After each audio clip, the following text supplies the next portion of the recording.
देश विदेश की सभी खबरों से जुड़े रहने के लिए हमारे चैनल को सब्सक्राइब करें और बेल आइकन दबाना ना भूलें। हर खबर पर है हमारी पहली नजर। नमस्कार, मैं प्रीति शर्मा और आप देख रहे हैं कॉर्पोरेट बुलेटिन न्यूज। खबर हल्द्वानी से है। हल्द्वानी की कांग्रेस भवन स्वराज आश्रम में जिला कांग्रेस कमेटी के द्वारा शहीद जवानों के सम्मान में श्रद्धांजलि अर्पित कर 2 मिनट का मौन रख शहीद जवानों की आत्मा की शांति के लिए प्रार्थना की गई। वहीं नेता प्रतिपक्ष ने बताया कि ऑल इंडिया कांग्रेस कमेटी के निर्देश अनुसार आज ही के दिन देश भर में सभी जिलों में कांग्रेस कमेटी के द्वारा शहीद जवानों के सम्मान में श्रद्धांजलि अर्पित कर 2 मिनट का मौन रखा गया।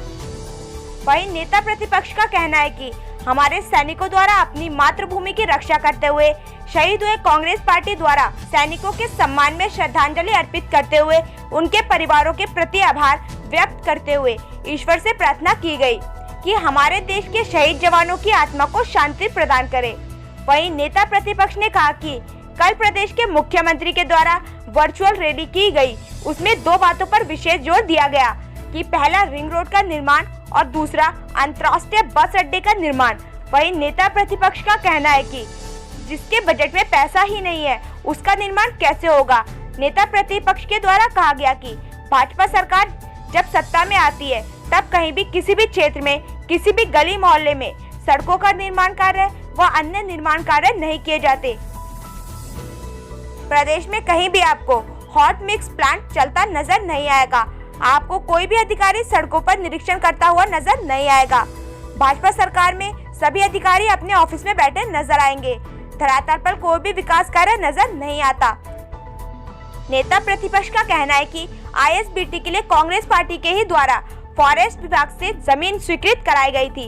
वहीं हमारे वित्त मंत्री रहते हुए आईएसबीटी के निर्माण के लिए 80 करोड़ रुपए बजट में रख दिया था, लेकिन पिछले बजट में भाजपा सरकार द्वारा केवल 3 करोड़ रुपए आईएसबीटी के निर्माण के लिए रखा गया। क्या इसमें आईएसबीटी का निर्माण हो जाएगा? भाजपा की नियत आईएसबीटी बनाने की नहीं। भाजपा सरकार को 3.5 वर्ष पूरे हो चुके हैं, कोई भी विकास कार्य नहीं हुआ है। आप 6 महीने कोरोना काल में गुजार देंगे, वहीं अंतिम 1 वर्ष में चुनाव की तैयारी में लग जाएंगे। आज जो भाजपा सरकार को एक अवसर मिला था प्रदेश में विकास कार्य कर प्रदेश की जनता में अपना विश्वास जगाना, भाजपा सरकार के द्वारा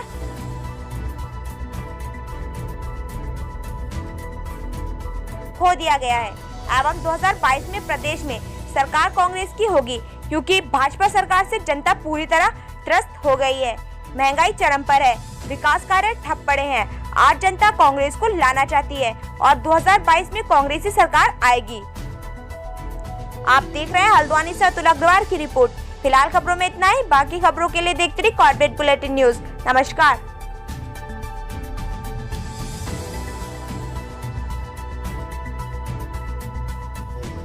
आज हम खड़े हैं कांग्रेस भवन के स्वराज आश्रम में, जहां पे अभी कुछ ही देर में एक कार्यक्रम किया जा रहा है श्रद्धांजलि के रूप में, जिसमें नेता प्रतिपक्ष डॉक्टर श्रीमती इंदिरा हृदयेश एवं कांग्रेस के सभी वरिष्ठ पदाधिकारियों के द्वारा कार्यक्रम संपन्न किया जाएगा। मैं अतुल अग्रवाल, कॉर्पोरेट बुलेटिन हल्द्वानी से। हुए हमारे सैनिक, उनको कांग्रेस ने श्रद्धांजलि दी है, किस तरीके से ये कार्यक्रम? ऑल इंडिया कांग्रेस कमेटी की ओर से हम लोगों को निर्देश आया कि एक दिन में ही पूरे देश में सभी कांग्रेस कमेटी या जिला कांग्रेस कमेटी श्रद्धांजलि कार्यक्रम बनाए।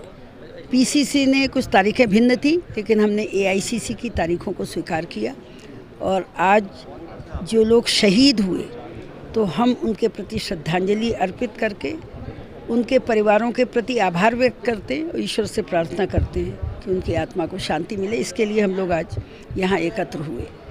इसके अलावा वर्चुअल रैली कल की मुख्यमंत्री जी ने, जो तुम सब लोगों ने सुनी होगी, उसमें 2 बातें उन्होंने खासकर हल्द्वानी के लिए की। एक रिंग रोड और दूसरा आईएसबीटी।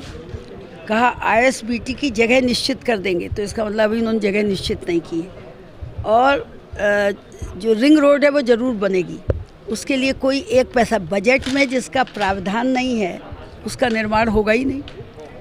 तो इस तरह, और भारतीय जनता पार्टी की सरकारें जब जब आती हैं, इस बार खासकर बहाना कोरोना का हो गया, एक भी सड़क या गली कहीं बनी हो या किसी ने हॉट मिक्स प्लांट चलते हुए देखा हो या किसी अधिकारियों को रोड का निरीक्षण करते हुए देखा, क्योंकि मेरे पास ये विभाग रहे हो, सरकार का हिस्सा हम रहे हैं, कितनी मेहनत करनी पड़ती है। यहाँ तो सबका पसीना सूखा हुआ है, आराम से घर में बैठे हैं, 4 बार खाना खा रहे हैं और सो रहे हैं आराम से। कष्ट हो रहा है हमें। आईएसबीटी की परिकल्पना जब आपके पास मंत्रालय था तभी शुरू हो गई, तभी तो हुई, ये जी कवायद हाँ, शुरू हुई थी। तभी हम ही ने ज़मीन ढूंढी, हम ही ने फॉरेस्ट की ज़मीन क्लियर कराई, फॉरेस्ट की जगह दिलवाई, 80 करोड़ रुपया बजट में रख दिया है वित्त मंत्री, ताकि ये जरूर निर्माण हो। अब बजट में मात्र जो पिछला बजट था उसमें 3 करोड़ रुपए था, 3 करोड़ रुपए में कुछ होना ही नहीं है। इससे साफ है कि उनकी नीयत इसे बनाने की है ही नहीं। और मुख्यमंत्री से व्यक्तिगत भी मेरी बात कई बार हो जाती है, मुझसे तो वो कह देते हैं हम हेल्थ भी रखेंगे, ये भी, वो कुछ नहीं रखेंगे, ऐसे ही समय काट रहे हैं। 3.5 साल हो गए, 1.5 साल बचा है, जिसमें 6 महीने कोरोना में ही गुजर जाएंगे, अंतिम 1 साल में चुनाव की तैयारियों में लग जाएंगे, कुछ नहीं करेंगे। हमें कष्ट है कि जो अवसर मिला इन्हें, वो अवसर इन्होंने खो दिया है। और आज मुख्यतः जो कार्यक्रम रखा गया है वो गलवान के शहीदों के सम्मान में रखा गया है। क्या उम्मीद करते हैं कि सरकार इस तरीके से आगे घटना ना हो उसके लिए कुछ करेगी? कोई देखिए, ये उच्च स्तरीय काम है, सैनिक सेना के कमांडर और विदेश सचिव आदि बातचीत कर रहे हैं, लेकिन अभी शांति नहीं है वहाँ, क्योंकि उन्होंने अपने सैनिक बढ़ा रखे हैं और इसमें दुनिया के और देश भी, जैसे यूरोप के देश और अमेरिका खासकर इस पर निगाह रखे हुए हैं। और चीन इस समय हमारे पड़ोसी देशों को खिलाफ करने में लगा हुआ है, उन्हें मदद भी कर रहा है, जैसे नेपाल हुआ, जैसे भूटान का, आज भूटान का भी जिक्र है।